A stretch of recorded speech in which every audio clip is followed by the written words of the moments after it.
on the list. Now I'm not gonna get this one down and carry it around like I did the Fortec video, but here is my Traxxas T-MAXX.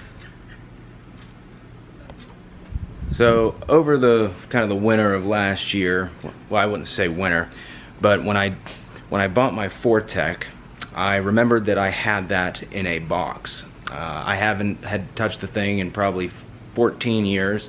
I got it for my 9th birthday. My dad bought it for me back when we lived up in Pennsylvania, and I drove that thing like crazy all the time when I was younger. And eventually there was some horror stories where the receiver lost, you know, connection, and it went wide open throttle, took out the whole front left wheel, and a couple other things, destroyed a body that my dad just painted for me by the same occurrence kind of thing. The radio lost control, went wide open throttle, and went right underneath our van at the time and just crushed that body.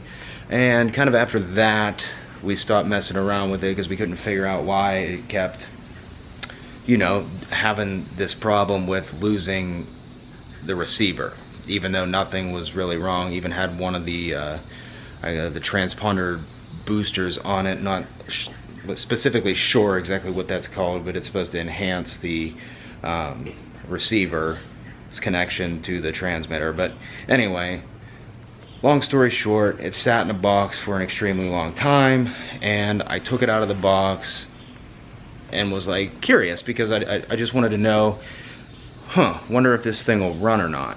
And put some fuel in it, got my 15-year-old charger out and started to charge up the thing, and waited.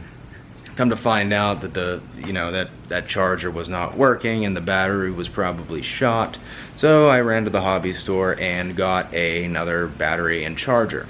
Got that, brought it home, plugged it in, and after priming it, adjusting the carb a little bit, getting it all back to factory after reading the manual, which I still had the receipt for it because my dad likes to save all that kind of stuff, and it fired up that night. I was pretty impressed. I was pretty damn impressed that it still worked. Like, all the electronics worked, the receiver worked, everything. The only thing that I really had a problem with was one of the centrifugal gears to grab first gear. It was stuck in neutral, but I took apart the transmission. It's one of the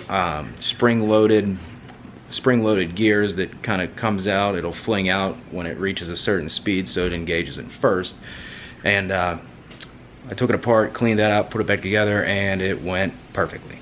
So one little minor thing, taking the transmission apart was kind of a pain, but that's what you got to do in order to have fun, right? And after that, it ran like a champ. It actually ran better than the brand new Traxxas T-MAXX 3.3 that I'd bought. I got rid of that one just because I redid that one, and I like it a little bit better, even though it's a 0.15. It's not as insane, which would be surprising for some of you to hear, that I'd rather have the low-key one. But I took it all apart, replaced pretty much everything on it, and it's basically like a brand new truck. I even bought another motor for it, even though the other one ran. But it's still around. It's still trucking. Haha. That was pretty terrible. But anyway, that's my Traxxas T-MAXX story. I hope you guys enjoyed that one. If you guys want to see more videos like this, there will be a separate playlist on my YouTube channel for my Traxxas toys, and follow it if you want, subscribe if you want, and we can do more like this. So hope you guys enjoyed, and we'll see you guys on the next one. Peace.